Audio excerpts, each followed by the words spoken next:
Hello everyone. आवाज नहीं आई, मैं दोबारा से। Hello everyone. Good morning sir. चलिए, वेलकम टू सेव क्लासेस। और आज से हम लोगों का जो बैच है सीए फाउंडेशन का वो स्टार्ट हो रहा है। और आप जिस अटेम्प्ट के लिए हैं वो अटेम्प्ट है आपका मई 21 और नवंबर 21। आप में से काफ़ी बच्चे अभी 12th कर रहे हैं, 12th करते करते आप ज्वाइन कर रहे हैं बैच। और कुछ बच्चे 12th जिनका हो चुका है वो भी इस समय हमारे सामने हैं। तो सबसे पहले तो मैं आज आपसे बात करूंगा कि हमारे पास टोटल पेपर कौन कौन से हैं। उसके बाद हम आगे की बात करेंगे कि मैं आपको क्या टीच करने वाला हूं। आप सबसे पहले बताइए मुझे कि टोटल पेपर कितने हैं सीए फाउंडेशन में, कितने हैं? 4 पेपर हैं फाउंडेशन में। स्वाति ने कहा फाउंडेशन में 4 पेपर हैं। हम बात कर रहे हैं इस समय सीए फाउंडेशन की। सीए फाउंडेशन की हम बात कर रहे हैं। सीए फाउंडेशन की हम बात कर रहे हैं। कौन सा अटेम्प्ट है ये? मई 2021 एंड नवंबर 2021 के लिए हमने आज बैच स्टार्ट किया है। और डेट क्या है आज की, जल्दी से बताइए मुझे। 10th ऑफ फरवरी 2021 आज ये हमारा बैच स्टार्ट हो रहा है। और किसके लिए स्टार्ट हो रहा है ये बैच? आपके लिए। और आपका अटेम्प्ट है मई 21 एंड नवंबर 2021। आपने, स्वाति ने बताया कि पेपर होते हैं इसमें 4, ठीक है। आपका नाम क्या है? संयम जी। तो आप बताइए कि पेपर कौन कौन से हैं इसमें। पहला पेपर कौन सा है? अकाउंटेंसी का। हम पूरा नाम ना लिख के जो शॉर्ट फॉर्म है तो प्रिंसिपल ऑफ अकाउंटेंसी वगैरह इस तरह से आता है। तो अकाउंट का पेपर है पहले। कौन सा पेपर है बच्चों? अकाउंट का पेपर है। दूसरा पेपर कौन सा है संयम? लो, बेसिकली बिजनेस लो, ठीक है ना, मर्केंटाइल लो उसे कहते हैं। और उसमें एक चीज और जुड़ी हुई है, और वो क्या जुड़ी हुई है बताइए। उसमें एक इंग्लिश का पेपर और जुड़ा हुआ है। एक तो है बिजनेस लो, बिजनेस लो जुड़ा हुआ है। और क्या जुड़ा हुआ है इसमें? BCR। ये नाम थोड़ा बड़ा है इसलिए मैं शॉर्ट फॉर्म लिख रहा हूं मैं, ठीक है ना, बिजनेस कॉरेस्पॉन्डिंग रिपोर्टिंग। अगर हम नॉन टेक्निकल भाषा में बात करें तो ये बेसिकली क्या है? इंग्लिश का पेपर है। ये क्या है पेपर? इंग्लिश का पेपर है। तीसरे पेपर की अगर हम बात करते हैं तो तीसरा पेपर क्या है संयम? गुड, इकोनॉमिक्स का पेपर है। इकोनॉमिक्स का पेपर है तीसरा। और चौथा पेपर क्या है? क्वांटिटेटिव एप्टीट्यूड्स एंड BCK, ठीक है ना। अब नहीं, सॉरी, BCK तो जुड़ा हुआ इकोनॉमिक्स में। एक मिनट, थोड़ा सा गलती हो गई। ये तो क्वांटिटेटिव एप्टीट्यूड्स है और इकोनॉमिक्स जुड़ा हुआ है BCK। ये पूरा पूरा पेपर है। बिजनेस कमर्शियल नॉलेज, इसमें आपको पढ़ाया जाएगा शेयर मार्केट के बारे में। इसमें आपको पढ़ाया जाएगा हमारे इंडिया में क्या क्या कौन कौन से बैंक हैं। इसमें आपको पढ़ाया जाएगा प्राइवेटाइजेशन बैंकों का क्या होता है, नेशनलाइज बैंक क्या होते हैं, और तमाम बातें और भी पढ़ाई जाएंगी। हम पहले चौथे पेपर की बात कर लेते हैं। चौथे पेपर से काफ़ी बच्चे डरते हैं, जबकि डरने की कोई बात नहीं है। कि सर मैथ्स है, और 12th में हम पे मैथ्स नहीं था।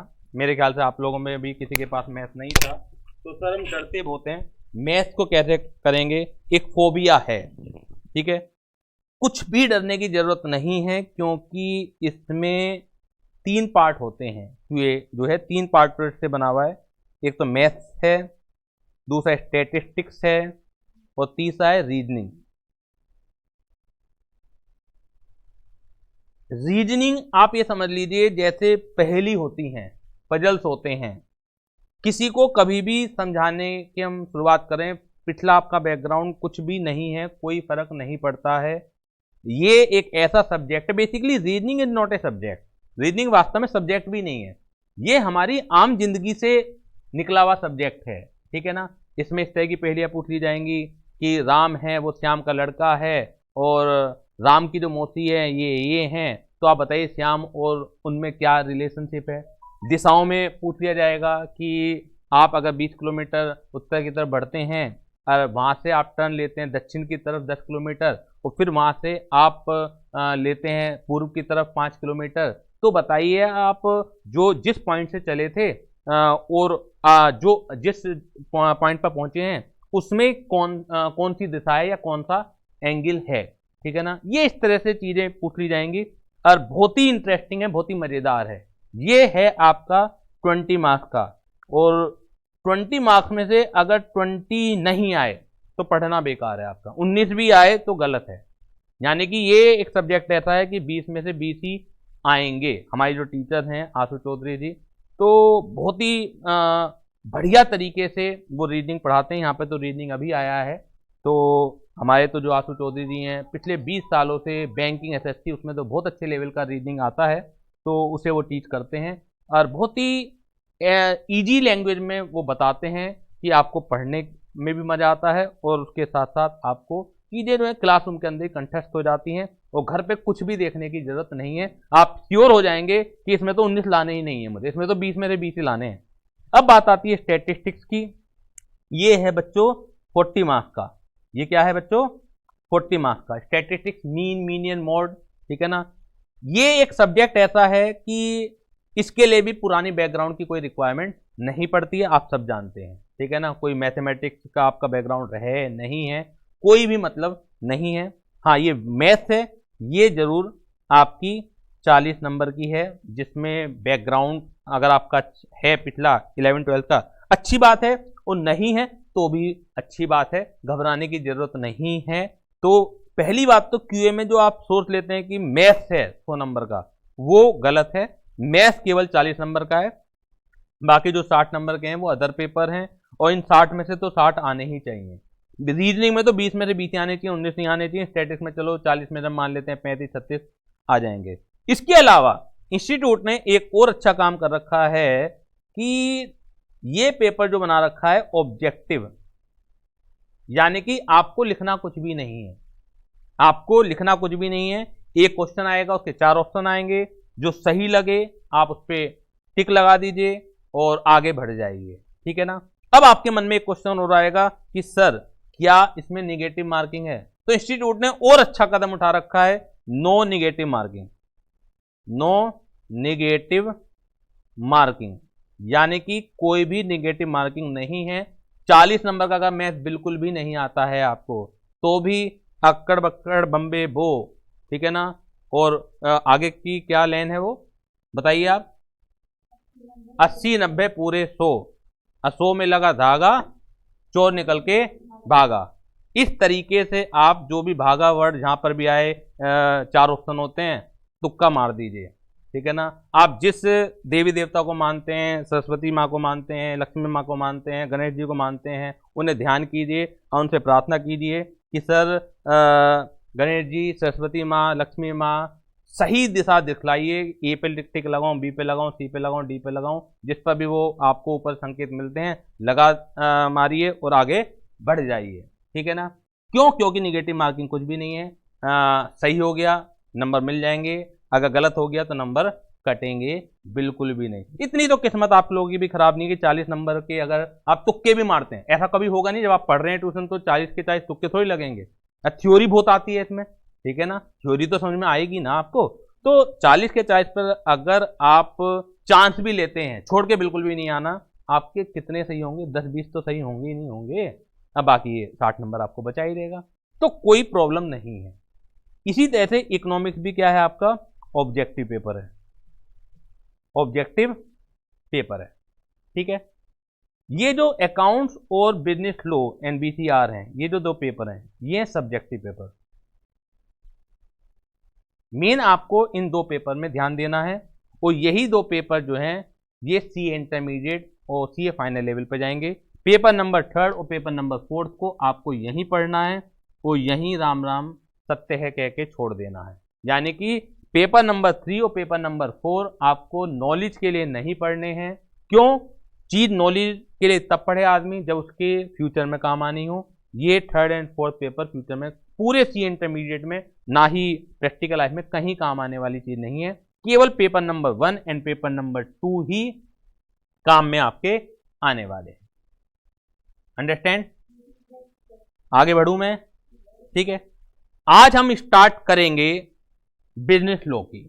ये नया पेपर है आपके लिए, ठीक है ना।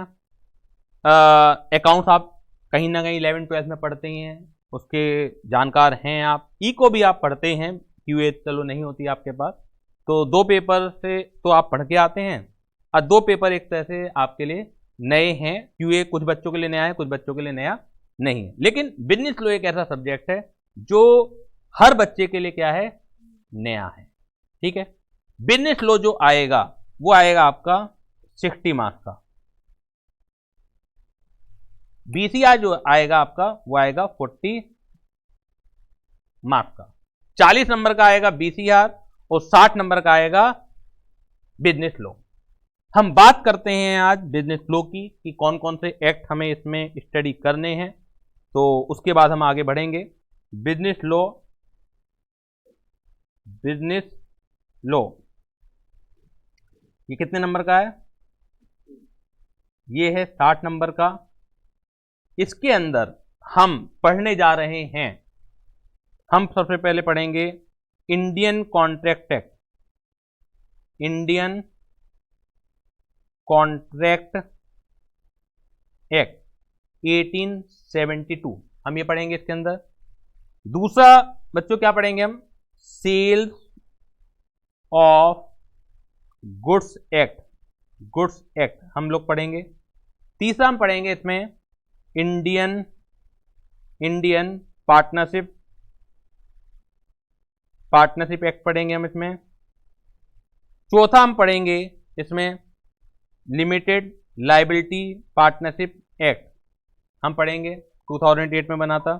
और लास्ट में हम पढ़ेंगे कंपनीज एक्ट 2013। और ये पूरा नहीं पढ़ेंगे, सेक्शन 1 टू सेक्शन 25 हम लोग पढ़ेंगे। शुरुआत का पार्ट आपका इसमें है, बाकी इंटरमीडिएट में कुछ पार्ट, और रहा सा जो है सीए फाइनल में है। यानी कि इन 5 एक्ट में से केवल एक ही एक्ट है कंपनी एक्ट जो आगे हमें जरूरत पड़ेगी, सीए इंटरमीडिएट में भी और सीए फाइनल लेवल पर भी। जो शुरू के 4 एक्ट हैं वो यहीं पढ़ने हैं और यहीं हमें छोड़ देने हैं। इसमें सबसे पहले हम लोग आज कल की क्लास में स्टार्ट करेंगे इंडियन पार्टनरशिप एक्ट। आज तो मैं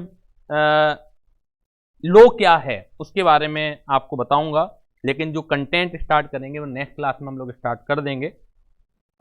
आप सबसे पहले बताइए कि ये तो समझ में आ गया आपको कि कंटेंट क्या क्या है। और एक चीज़ और ध्यान रख लीजिए कि आप अपना एक रजिस्टर मेंटेन करिएगा। आज पहली क्लास है तो आपको नहीं पता था, नेक्स्ट क्लास से एक रजिस्टर लेके आइएगा, अच्छा सा रजिस्टर लेके आइएगा, उसमें कंजूसी मत दिखलाइएगा। ऐसा होता है ना, अच्छा पेन हो, अच्छा रजिस्टर हो तो एंजॉय करते हैं हम पढ़ाई को, जो पढ़ाई है वो बोरिंग नहीं लगती। तो मैं जो भी है चीज़ें ज़्यादातर आपको लिखवा के चलूँगा। क्यों? क्योंकि सब्जेक्टिव पेपर है, बच्चों को ये शिकायत रहती है कि चीज़ समझ में आ गई, बहुत सारे बच्चों को तो ये रहता है समझ में ही नहीं आई, कुछ बच्चों को समझ में आ गई सर लेकिन लिखना नहीं आया। तो वो इस वजह से, क्योंकि हम लोग लिखने की प्रैक्टिस कहाँ करते हैं, लिख के हमारा थोड़ा टाइम ज़्यादा लगेगा क्लासरूम में। अगर कोई चीज़ 50 क्लास की है तो 60 क्लास में हो जाएगी, 65 क्लास में हो जाएगी, लेकिन कम से कम पक्का तो होगा हम जो पढ़ रहे हैं वो बेकार तो नहीं जाएगा। अदरवाइज आज चीज़ समझ में आ गई उससे तो काम नहीं चलेगा ना। ऑब्जेक्टिव पेपर तो ये है नहीं, पेपर सब्जेक्टिव है। तो सब्जेक्टिव पेपर है तो आपको इसे पेपर में एग्जामिनेशन में लिखना भी पड़ेगा। ठीक है, तो इस पेपर पे बहुत ज़्यादा ध्यान रखना है क्योंकि थ्योरेटिकल पेपर है। अकाउंट्स फिर भी न्यूमेरिकल है, सब्जेक्टिव है लेकिन वो न्यूमेरिकल है, कोई प्रॉब्लम उसमें नहीं पड़ने वाली है। तो हम बात करते हैं व्हाट इज लॉ। जब भी वर्ड आता है लॉ तो आपके दिमाग में लॉ के बारे में क्या पिक्चर आती है? जब भी ये वर्ड आएगा तो क्या पिक्चर आपके दिमाग में आती है? लॉ क्या है बताइए।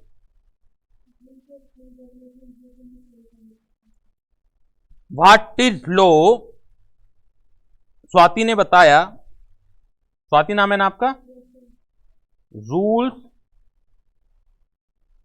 And regulation,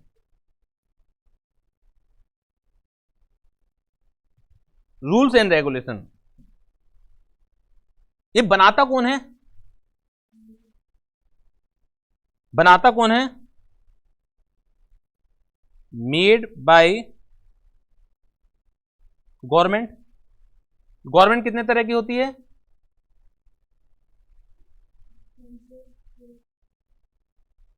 central government, state government. Central government के अपने लॉ हो सकते हैं, स्टेट गवर्नमेंट के अपने लॉ हो सकते हैं। कुछ एक्ट केवल सेंट्रल गवर्नमेंट बना सकती है, कुछ एक्ट स्टेट गवर्नमेंट बना सकती है, कुछ एक्ट दोनों ही बना सकती है।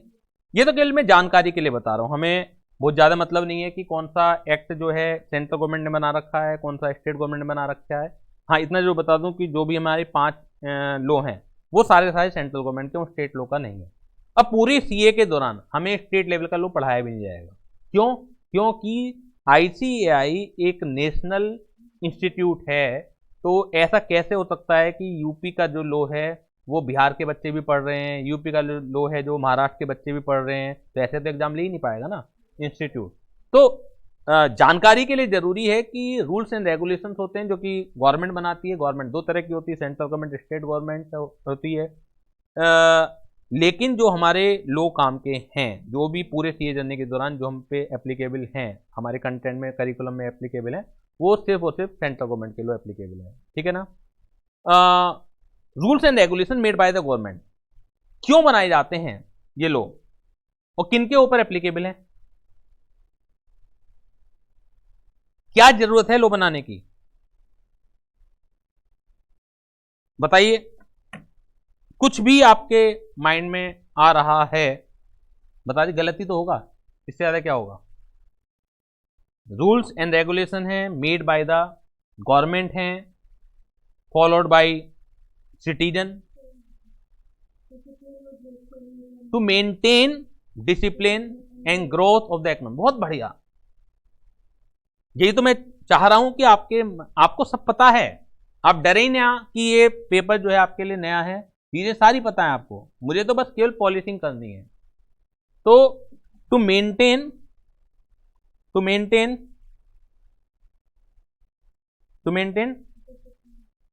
डिसिप्लिन, सिक्योरिटी,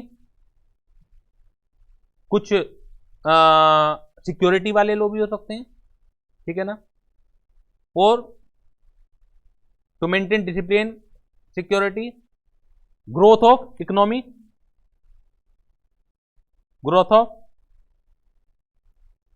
इकोनॉमी, इसके लिए भी होते हैं। इनकम टैक्स है, जीएसटी है, गुड्स एंड सर्विस टैक्स है, ठीक है ना।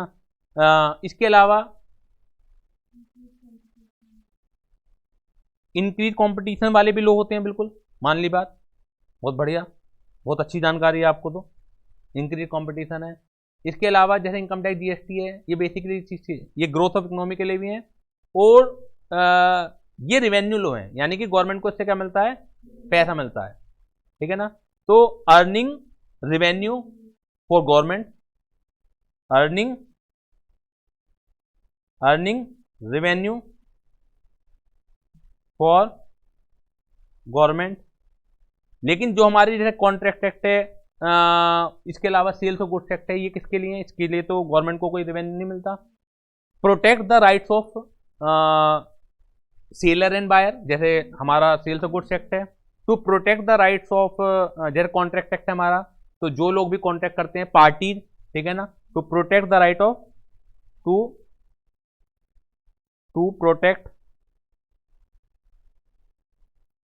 Protect the rights of seller and buyer. अगर हम सेल्स ऑफ गुड्स एक्ट की बात करें, यानी कि हमने कोई गुड्स परचेज कर लिया सेलर से, बायर को कोई दिक्कत है तो शिकायत कर सकता है। बायर कुछ गलती कर रहा है, सेलर के खिलाफ जा रही है बात, तो सेलर भी कोर्ट में जा सकता है। तो ऐसा नहीं कि खाली बायर के राइट से प्रोटेक्ट करने हैं, सेलर के भी राइट प्रोटेक्ट करने हैं। जो भी गलती पर होगा उसके खिलाफ एक्शन लिया जाएगा, जो पार्टी एक्शन लेगी उसके साथ कुछ ना कुछ गलत हो रहा होगा। कॉन्ट्रैक्ट एक्ट है, इसमें जो भी कॉन्ट्रैक्टिंग पार्टी हैं, आप मेरे पास पढ़ने के लिए आए, मैंने आपको कुछ टर्म्स एंड कंडीशन समझाई, मैंने अपनी फीस बताई, तो आप भी एक पार्टी हैं, कॉन्ट्रैक्टिंग पार्टी, मैं भी एक पार्टी हूँ। सपोज कीजिए आप मुझे फीस नहीं दे पा रहे हो, तो मैं आपके खिलाफ कुछ एक्शन ले सकता हूँ। मैं फीस के बदले में आपको सर्विस नहीं दे पा रहा हूँ, तो आप भी मेरे खिलाफ कुछ एक्शन ले सकते हैं। आप एक बस में ट्रेवल करते हैं, कंडक्टर आपसे किराया मांगता है, तो वहां पर भी एक राइट्स बनते हैं आपके। क्लियर हो गया? To protect the rights of to protect the rights of parties and so on. बहुत सारे अलग अलग पर्पज के रिलेटेड, कंपनी एक्ट है उसका पर्पज अलग है, लिमिटेड लायबिलिटी पार्टनरशिप एक्ट है उसका पर्पज अलग है, पार्टनरशिप एक्ट है उसका पर्पज अलग है। ये एक मैंने थोड़ा सा मोटे मोटे तौर पर आपको बताने की कोशिश की है, एक समझ जाएं आपकी लॉ क्या है, क्यों बनाया जाता है और किसके ऊपर एप्लीकेबल होता है। तो एप्लीकेबल होता है लॉ जिस समय बनता है, तो उस समय बता दिया जाता है कि ये लॉ कहाँ कहाँ एप्लीकेबल होगा और किस किस के ऊपर एप्लीकेबल होगा। ऐसा नहीं है कि सारे के सारे लॉ ऑल सिटीजन के ऊपर एप्लीकेबल है, सारे नागरिकों के ऊपर एप्लीकेबल है, ऐसा जरूरी नहीं होता है। तो ये थोड़ा सा भ्रम की लॉ क्या है, तो ये थोड़ा सा दूर हुआ होगा आपका। अब हम बात करते हैं कि सर लॉ पढ़ा कैसे जाता है, how to study the law, how to study the law. ये एक ही दिन में तो समझ में आने वाली बात नहीं है। हाउ टू स्टडी लॉ, ये एक ही दिन में तो मैं नहीं कहूंगा कि समझ में आ जाएगी आपके। ये धीरे धीरे करके मैं कॉन्सेप्ट पे कॉन्सेप्ट बताता रहूंगा, तो क्योंकि एक लॉ की एक अलग दुनिया है, आज तो उस दुनिया को दिखलाने की मैं कोशिश करूंगा। एक अलग ही संसार इसने बसा रखा है, और जब तक हम उस संसार में, उस दुनिया में घुसेंगे नहीं, तो जब तक हमें लॉ पढ़ना कैसे है वो समझ में नहीं आ सकता है। देखिए जो लॉ है, कोई सा भी लॉ है, वो लॉ डिपेंड करता है उसकी टर्मिनोलॉजी के ऊपर, उसमें जो शब्द यूज होते हैं उन शब्दों का क्या अर्थ है, क्या मीनिंग है। और अगर हम उन मीनिंग को नहीं समझेंगे तो जब तक हम उस लॉ को समझ ही नहीं पाएंगे। सबसे पहले तो उस लॉ में जो भी हमारे पास लैंग्वेज लिखी हुई है, उस लैंग्वेज में जो वोकेबलरी यूज हुई हुई है, उस वोकेबलरी का मतलब पता होना चाहिए हमें। क्या आपको पता है कि एक ही शब्द के अलग अलग मीनिंग हो सकते हैं? मालूम है इस चीज का? तो हमें यह तो पता होना चाहिए ना किस जगह क्या मीनिंग लेना है। तो ये तो हमें लॉ बताएगा कि किस जगह किस चीज का क्या मतलब है। अगर मैं पूछता हूं आपसे who is minor, who is minor, क्या जवाब है आपका? माइनर कौन है बताइए? Who has not completed the age of 18 years, who had not completed the age of 18 years. Is it clear? ये माइनर की डेफिनेशन है, यानी कि who has completed 18 years of age becomes the major. It means ये मालूम है आपको। चलिए अब मैं आपसे पूछता हूं कि इंडियन मैरिज एक्ट है एक हमारे पास, एक है हमारे पास इंडियन मैरिज एक्ट। आपको मायने का मतलब ये पता है, चलिए कोई दिक्कत नहीं। इंडियन मैरिज एक्ट है, तो इंडियन मैरिज एक्ट में एक अपराध है कि माइनर की शादी नहीं हो सकती। तो क्या सत्य में आपकी शादी करा दें? 28 साल के हो गए, नहीं हो गए आप? शादी करा दें आपकी? क्यों नहीं करा दें? मेजर हो गए आप, मतलब करना नहीं चाहते या करा भी नहीं सकता मैं? दोनों। चलो करना ही चाहते वो अलग बात है, करा क्यों नहीं सकता जब आप मेजर हो गए? वो तो अलग मुद्दा हो गया, जब तक आपकी विलिंग नहीं है। वो तो दूसरे वाले का क्वेश्चन का आंसर हो गया कि करना नहीं चाहते या मैं करा नहीं सकता। तो करना ही चाहते, वो तो विलिंग वाली बात उसमें आ गई। आपने कहा कि दोनों, यानी कि मैं करा भी नहीं सकता जो जबरदस्ती करके। तो क्यों नहीं करा सकता? कोई लीगल पाबंदी? क्या? बहुत बढ़िया जी, मेल के लिए 21 ईयर्स। मैं ये जानकारी चाह रहा था, वहां पे क्या ये चीज लिखी, वहां तो लिखा हुआ है कि माइनर की शादी नहीं हो सकती। और फिर ये बता रखा होगा इंडियन मैरिज एक्ट में कि minor has different meaning for male and female, यानी कि मेल के लिए वहां पे माइनर का मतलब क्या है 21 साल, और फीमेल के लिए माइनर का मतलब क्या है 18 years. Getting this point? Sir फिर ये क्या था, आपने माइनर का मतलब यहां पे बताया कि has not completed the age of 18 years. ये है एज पर Indian contract act, Indian contract act, यानी कि कॉन्ट्रैक्ट एक्ट में कोई भेदभाव नहीं है लड़के और लड़कियों के साथ। कॉन्ट्रैक्ट एक्ट में हम क्या पढ़ेंगे वो देख लेंगे, लेकिन मैं आज आपके सामने एक बेस रख रहा हूं कि लोग को पढ़ा किस तरह जाता है और समझा किस तरह जाता है। आप ये नहीं कह सकते कि सर आपने कुछ दिन पहले तो दूसरा एक्ट पढ़ाते वक्त इस वर्ड का मतलब ये बताया था और आज आप ये बता रहे हैं। सर पहले पढ़ के आइए आप घर पे, हम तो कंफ्यूज हो रहे हैं।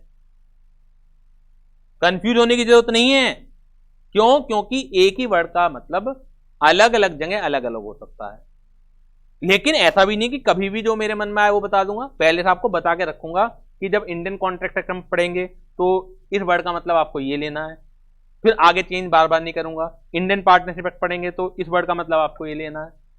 फाउंडेशन में तो फिर भी इतना ज्यादा नहीं आएगा, मतलब 2-4 टर्मोलॉजी की बात अलग है कि किसी एक्ट में कुछ, किसी एक्ट में कुछ, वो कुछ ही है बस।